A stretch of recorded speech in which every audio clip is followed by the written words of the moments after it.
बिस्मिल्लाहिर्रहमानिर्रहीम। अस्सलाम वालेकुम। आज की वीडियो शुरू करते हैं। आज की वीडियो में हम बीफ कौरमा रेसिपी आपके साथ शेयर करेंगे। बहुत ही आसान तरीका जो आपके साथ शेयर करेंगे और बहुत ही मज़ेदार सी रेसिपी है। तो आइए वीडियो शुरू करते हैं। सबसे पहले हम कुकर में पानी ऐड करेंगे। पहले हम बीफ को अच्छी तरह बॉयल कर लेंगे। तो जितना हमें कौरमे के लिए पानी चाहिए हम उतना पानी ऐड करके गोश्त को अच्छी तरह बॉयल कर लेंगे। गोश्त के साथ हमने प्याज ऐड करने हैं और 1 चम्मच नमक भी हम इसमें ऐड कर लेंगे। बस इतनी चीज़ें हमने इसमें ऐड करनी थी। अब हम इसे ढक्कन बंद करके थोड़ी देर के लिए छोड़ देंगे। 20 मिनट के लिए हम इसे गलने के लिए छोड़ देंगे।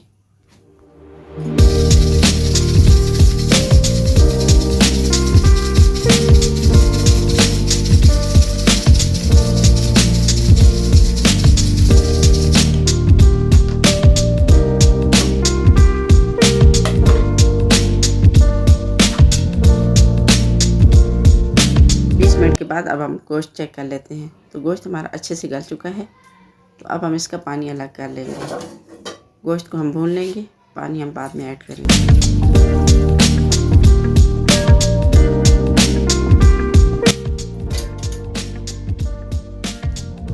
गोश्त का पानी अलग हो चुका है। तो अब इसमें ऑयल शामिल करेंगे। ऑयल तकरीबन हम 2 बड़े चम्मच इसमें शामिल करेंगे और साथ ही हमने इसमें आलू ऐड कर लेने हैं।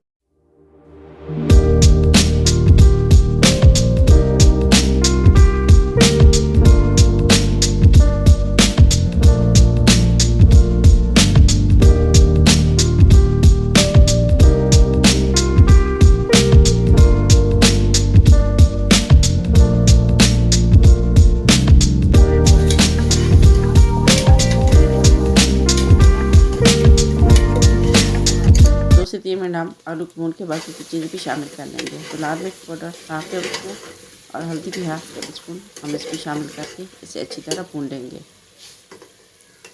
तो अब हम इसमें टमाटर ऐड कर लेंगे।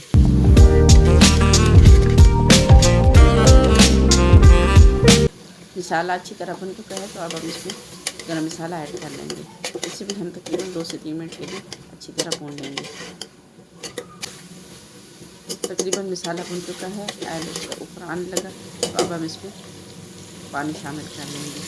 अगर आप मेरे चैनल पर न्यू हैं तो प्लीज़ मेरे चैनल को सब्सक्राइब कर दें।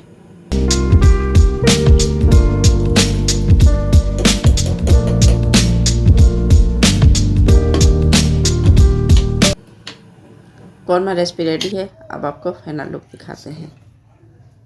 आप देख सकते हैं कितना आसान तरीका आपके साथ शेयर किया। उम्मीद है मेरी वीडियो आपको पसंद आई होगी। मेरी वीडियो पसंद आए तो लाइक करें, शेयर करें और चैनल को सब्सक्राइब कर दें और कमेंट बॉक्स में बताएं मेरी वीडियो आपको कैसी लगी।